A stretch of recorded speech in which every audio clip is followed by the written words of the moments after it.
Good evening and welcome to the world today. The single most important country politically and economically in Europe is Germany, and increasingly the German Republic is seen in the United States and China as the dominating factor in European politics. With me is Professor Wolfgang Streeck, Director of the Planck Institute in Cologne and Professor of Sociology at Cologne University, who writes about his own country as well as Europe and increasingly the rest of the world. Professor Streeck, welcome. Thank you. Once again. And what I want to talk to you this evening is Germany, its position in Europe after the reunification. It was unhappy for the East Germans on many levels. Especially, I felt, not so much economically, because even the unemployment benefits they got were not bad compared to the past, rather good in fact. Yeah. But psychologically and politically, they felt like they were being treated as inferior. Has this stopped now, or does this still exist? No, very interestingly, it's now, I think, more politically significant than it was in the past. After 1990, they were showered with sort of all sorts of benefits, like currency union. The entire West German social welfare system was moved in one big step to East Well, Germany. that is quite remarkable. That was quite remarkable. Now, I've done some research on this, and talked to some of the major players at the time. Kohl was about to reform in the end of the 1980s in a major sort of neoliberal way, if you wish, the German welfare state. But then came unification. And in order to be able to get unification accepted, he had to make an alliance with the social policy advocates. Yeah, and the alliance was over. We won't do two things at the same time. We can't touch the welfare state and do unification at the same time. So first we do unification, and then the answer was, then we have to lift everything the way it is to East Germany. It was only after a number of years that people in East Germany began to see that the price they paid for this was very high level of unemployment. And so at the end of the 1990s, we had 25% unemployment in East Germany. That began to stick. And then again, 2010, the social policy reform program of Schröder. Essentially, this was passed in 2003. Essentially, this was a fiscal measure because East Germany had begun to cost too much. And then the East Germans began to become more rebellious. Yeah. And the psychological, up to the present day, per capita income in East Germany is 80% of the average, of the national average. Really? But Germany now has, for years now, moved roughly 4 to 5% of its gross domestic product every year, so to subsidize East Germany. It's a lot of money. It's a lot of money, and so we're still paying the so-called solidarity tax in basically in West Germany in order to fund this. An interesting thing is, and this works like Italy, like southern Italy, exactly in the same way. There is resentment brewing among the richer part of the country for the continuous transfers, while at the same time the recipients of the transfers are not happy with them. They don't see much progress, and at the same time they feel that they are being treated, so to speak, from above as welfare recipients, which violates their pride. Yeah. What is your assessment of German politics today? I mean, we have had almost continuously, not the whole time, a coalition government, which is just like an institutionalized center government, which more or less has a consensus to which they've kept, and which is still the case as we speak. The Social Democrats and the Christian Democrats are in one government, which is slightly strange. And is this going to continue indefinitely, or can the Social Democrats, do you think, break from this pattern and move in some other direction? I don't think, Tariq, we can make any guesses on the future these days. It's such a turbulent situation. Anything can happen. The reason why see, Germany is a country of grand coalitions, as you say, but even when only one of the big parties and the other is so in opposition, they agree on many things, and that is roughly the same, I think, as it was in England under Blair, where the Conservatives had a hard time saying where they differed from Tony Blair. Yeah. And the reason why this is the case is, I think that we had considerable polarization between the parties in the 1970s. Unification sort of forced them together. It was a national thing. In any case, I think you have to add to this that we have a federal structure, which means that very often the second chamber, which is very important, much more important than the House of Lords, the second chamber is in the hands of regional governments that are dominated by the other big party. If the federal government is controlled by the Christian Democrats, then you often have a majority in the second chamber of social democratic-led governments. Since they can legislate only if the second chamber sort of agrees with the first chamber and with the government, there is a sort of built-in necessity to govern on a consensual basis in a way that in the Westminster democracy like Britain is completely unthinkable. Yeah. It makes for, in good times, it makes for high predictability of policy. In bad times, it makes for a lack of flexibility, originality, and so on. But Germany, by and large, with the exception of the reunification, which of course destabilized the country,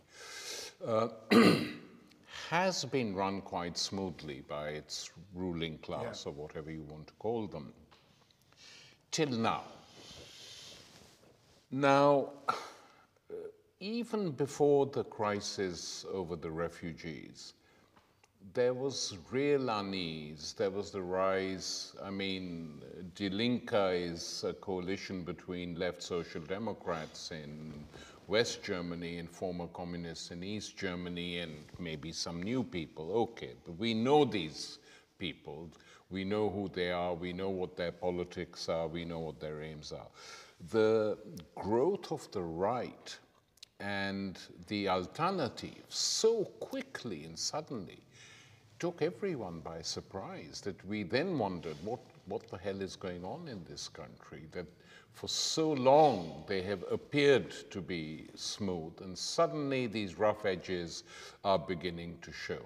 And what is the likely consequence of that? Nothing to do with Hitler or the Third Reich or anything. This is, only idiots talk like that. But given what Germany has been, why is this happening now? Is it simply the refugees or immigration, two related but different problems, or is it something else too? Of course, there's commonalities and there is specificity, so to speak.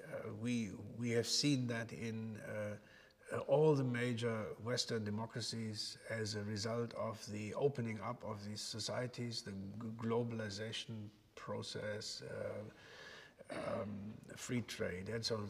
We see sort of resistance among the losers of globalization in cultural terms as well as in economic terms. And I think, as we said before, an increase in electoral turnout as a result of dissatisfaction accumulating in certain regions and so on. This is similar. There is something specific about the German situation, which is this big taboo about the nation. Germany, to simplify a little bit, the German cultural consensus after the Second World War was that there is not supposed to be a German nation. Germany is sort of disappearing into a united Europe. And the ideal position would be for nations generally, so losing their significance, disappearing, and integrating into something that is, and in a sort of way, sometimes as a joke, I say, if you want to, if you meet someone outside Germany, you want to find out where he comes from. And you ask where you come from, and he says, I'm a European, then you know he's a German, because nobody else would say that. You would say, I'm from England, I'm from France, but a German will say, I'm from Europe. In a sense, a denial of the sort of national history and the national character. Now, after unification, this was this became more difficult. Well, it's virtually impossible to say that. Yeah, it is, but still, as you know, sort of cultural discourses and cultural hegemony is a different thing from reality. Yeah. So the impact of an intellectual like Jürgen Habermas, who at the time of unification argued that the Germans haven't deserved unification, and that it was deplorable that they were setting up a common state, and now even more than before, Germany had to be integrated into a united Europe, otherwise you couldn't trust it. And that came out of, but also Günter Grass, for example, famous writer, the same idea in 1990. Yeah, so Germans feel sort of ambivalent about their own nationality, and especially after unification. I remember people sort of becoming very squeezy when in this demonstrations in Leipzig, they had these posters say, "Wir sind das Volk," we are the people. Yeah, that was still okay, but next Monday it said, "Wir sind ein Volk," we are one people. And then that was sort of became politically incorrect in the eyes of the West German intelligentsia, because it emphasized das deutsche Volk, the German people. Yeah. Well, this is a sort of Marlene Dietrich philosophy, never again Germany. Yeah, that is absolutely true. In fact, there is a movement of young people in Germany, they call themselves Nie wieder Deutschland, never again Germany. But I mean, it's on one hand, it's, you know, one can admire them for thinking like this, but it's completely unrealistic. It's not possible. And if you declare yourself a non-German and European, everybody else will recognize you as a German. I lived in the United States for 10 years, and I learned that the nations are the place where people are formed, and they are recognized on this basis. And you have to live with your own nationality as well as with your own national history. Now, in Germany today, let's say in the German received political doctrine, the idea of national interests is very much sort of put into the background. You don't even talk about it. The important thing in the German, the way German politicians define national interest, they always try to define it as a European interest, a shared European interest. So we don't have national interests. Europe has interests, and we try to work for those. Now, an interesting thing, if you move around Europe and talk to people, then you see that this idea of the Europeanization of Germany, or the Europeanization of the German national interest, is sometimes received as a threat. namely as the idea of the Germanization of Europe, or the German interest sort of taking the place of the European. And of course, in everyday political discourse, people unintentionally actually do exactly that. For example, a hard currency. Europe, austerity. This is in the interest not of Germany, but for God's sake, it's in the interest of Europe. And whereas everybody else sees this as a sort of cold-hearted, cold-blooded, interest-driven German economic policy in the service of the German export performance.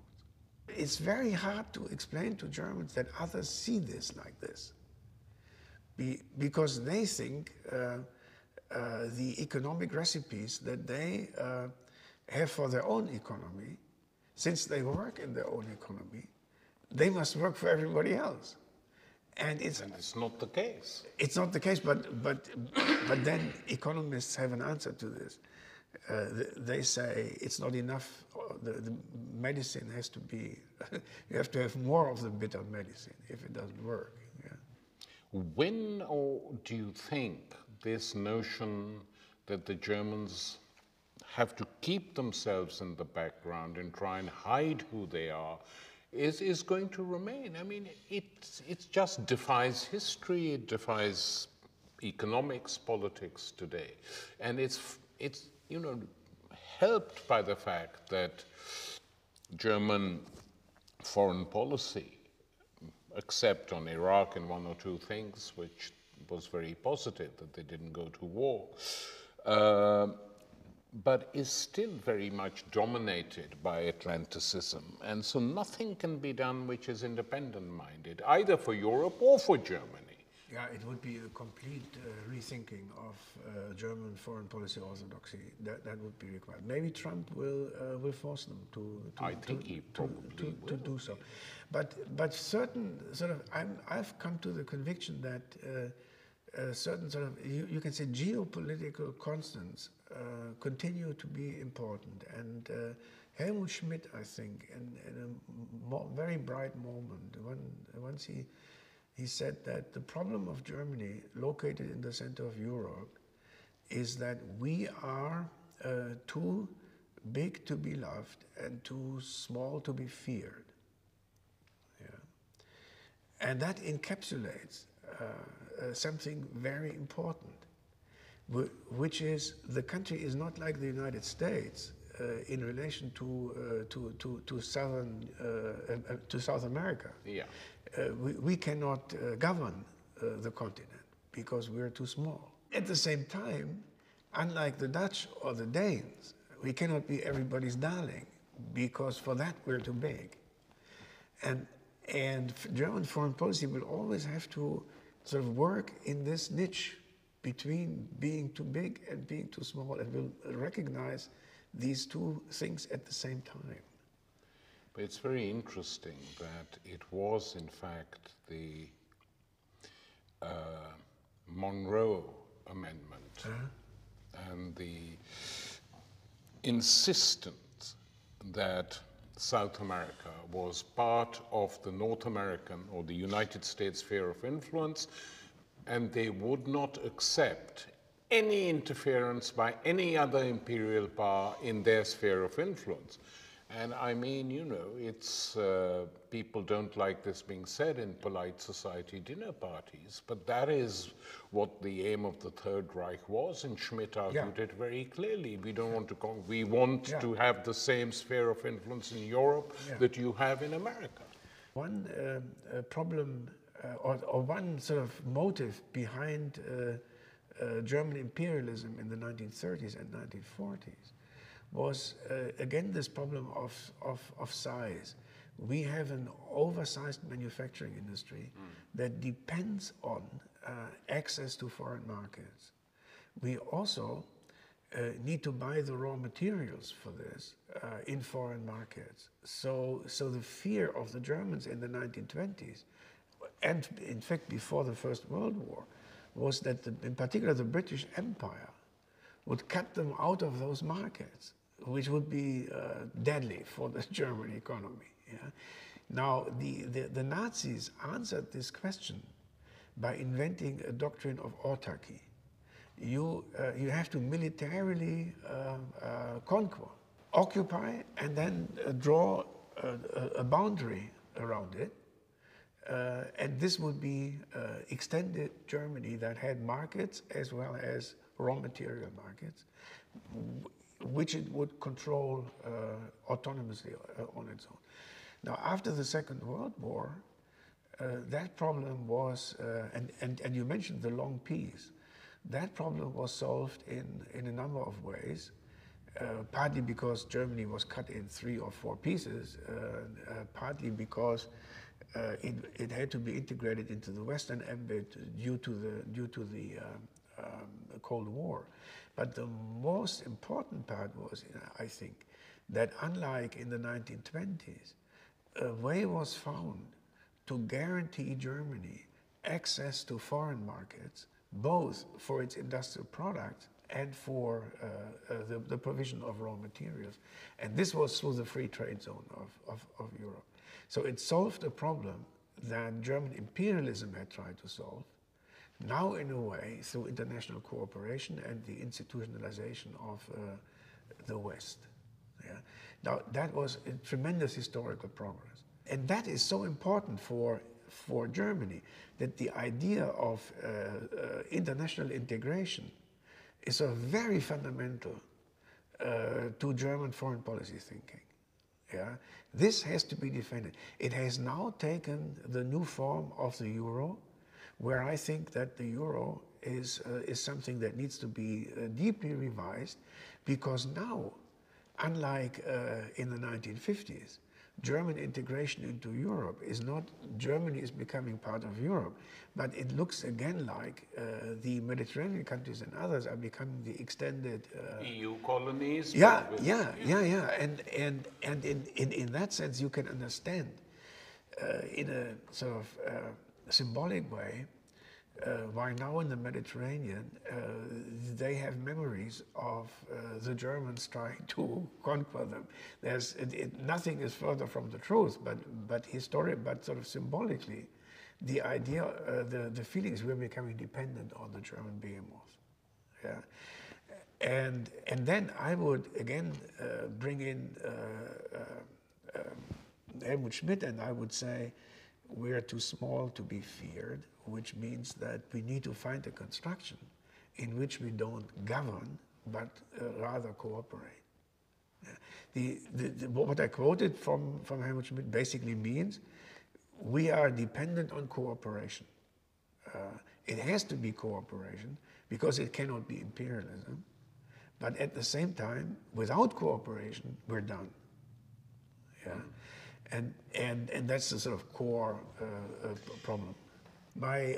If you want to understand Germany today, then and you look at the immediate interwar or after-war period, it is really very important to understand that the 3 things that Ralph Dahrendorf has drawn attention to, 3 things that happened after 1945, which were historically unique. One is the Eastern German nobility, the Junkers, the Bismarck, they were completely wiped out. That's true. By the Russians, by the East Germans, and by Hitler after the putsch on the 20th of July. They lost their economic base to the extent that they physically survived. They had to take normal bourgeois professions, and they became journalists or whatever. So they had disappeared as a political force, and they had been extremely important in the Weimar Republic as a drain on the economy, as sort of the power center of the right, and so on. They had disappeared. The communists had also disappeared, because the communists had all gone to East Germany, or the leadership, and because they now had their own state. So the 2 forces that had sort of blocked each other in Weimar were gone. Yeah? And then in addition, in the small part of Germany that became West Germany, roughly 40% of the territory of Germany in 1945 or in 1939. In that small area, 12 million refugees showed up from East Germany. Now, I think you can appreciate what it means. 12 million people who had been driven out of their homes and who had to make it in this society. There was a sense of competitiveness, of the need for hard work. And there were 58 or 48 million people who had been originally living in this place, plus 12, it's up to 60. Yeah? But you can imagine these new people, they were sort of all over the place. The old divisions between Catholic and Protestant areas were completely wiped out. Because in Bavaria now suddenly you had Protestants, in northern Germany you had Catholics. Basically these people had to settle down where the trains ended. In the history of my family, I was born in a refugee housing in northern Germany. My father was from Pomerania, my mother from what is now the Czech Republic. And Sudetenland. Yeah. And they were, after 1945, they were told to leave within 48 hours with whatever they could carry. Yeah. And now they arrive in this place. They know nobody. My parents were not very educated people. Imagine 12 million people like this. Yeah. This inserts a dynamism in a society and removes all traditional, or many of the traditional sort of safeguards against competition, against markets and so on. So in my view, the end of the political blockade between the extreme left and the historical right, plus this insertion of uprooted labor into a, up to this time, still relatively traditional society. Add to this the devastations of the war. Then you get a dynamism which explains why after 10 years of the German Federal Republic, suddenly this country was prosperous again. That's very interesting. And in my view, no other European country had to undergo this sort of, you can say, shock treatment. Yeah? But what it did was, it opened up the political economy for a push into modernity, if you wish, or into modern capitalism in a way that no other country had to undergo. Wolfgang, this is fascinating. To return and to conclude, I know it's very difficult to predict, but what do you think is going to happen in the next German elections? As I said, impossible. I don't want to make, but we can look at the broad parameters. Now, in my view, in the end, the relationship between the Christian Democrats and the Social Democrats will be there. Numerically, it will not change much. No. So the center isn't going to break? No, the center is going to shrink, but it is not going to break. And depending on what happens in the next 3 or 4 months, in the French election, in terms of refugee policy, in terms of the United States, I mean, with Trump, anything can happen any day. So uncertainty or catastrophe or whatever always benefits the incumbent. And Angela Merkel may be on her way back. But it could also be quite the other way around. We get another refugee crisis, although I think she is completely determined not to let any individual refugee anymore into Germany before. She's now stopped completely. Oh yeah, no, yeah. No. It's all deportations, not invitation. Wolfgang, on that note, we come to an end. It's been great talking with you.